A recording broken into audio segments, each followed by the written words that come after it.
Still discussing variation, we will look at the first type of variation. Remember, in our previous class, I highlighted the 4 basic types of variation that we have. So one of them is the direct variation. And in direct variation, what do we actually imply? Direct variation, just as the name implies, shows the direct relationship. It shows the direct relationship between two quantities. For instance, if I say that quantity y varies directly as quantity x, this is the mathematical statement for that. Okay, quantity y varies directly, or in some cases we can say that quantity y is directly proportional to the quantity x. Is that okay? And here I'd like to note that the value of one quantity, which let's say quantity y, okay, if the value of one quantity increase, the other quantity will also increase. I pointed that in our previous class. Okay, when the value of quantity y increases, the other quantity would also increase. You can look around and probably the economy, look at some quantities, some goods or services that increase as demand increase. We can take quantity y as demand, while quantity x as supply. Is that okay? So that is just a practical example of this term we're talking about.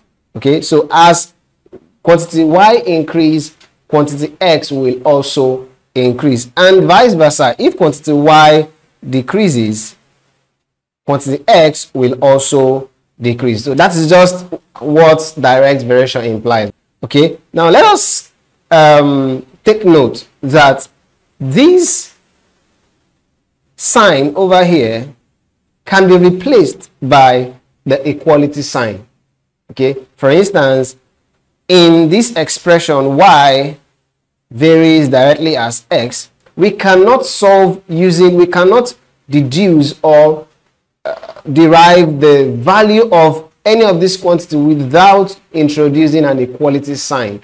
Is that okay? And if we want to do that, we have to also introduce a constant known as the proportionality constant. It is that constant that actually shows how x and y variables are related. So if we introduce the proportionality constant, and in most cases we introduce the value, we use the letter k to deduce or to denote the proportionality constant. So if you do that, we have that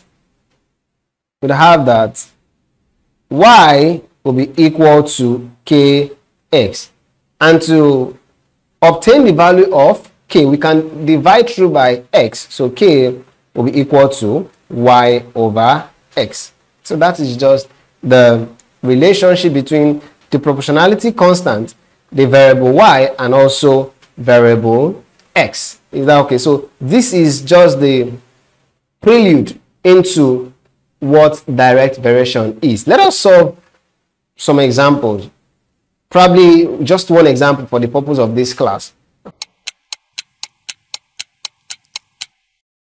Let us check. This is the first example we have.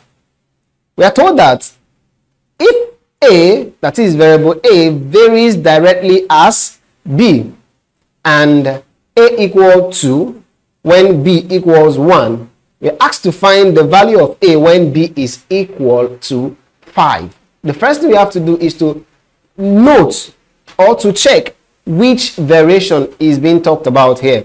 And of course, the variation here is the direct variation, as it was pointed out here.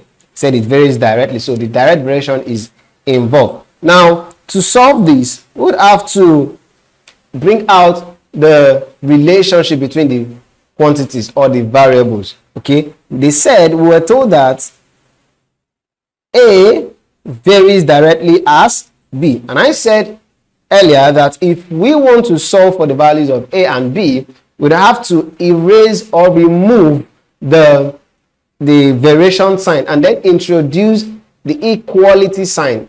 And while introducing the equality sign, we have to introduce the proportionality constant as well.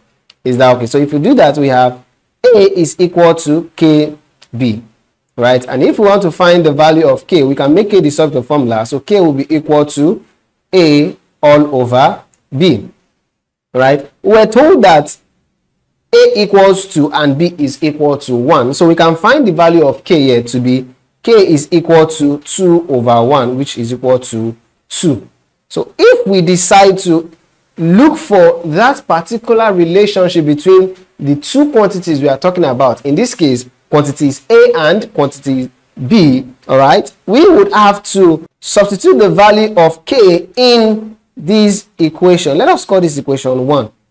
If we substitute the value of K into the equation 1, we would have that A will be equal to 2B.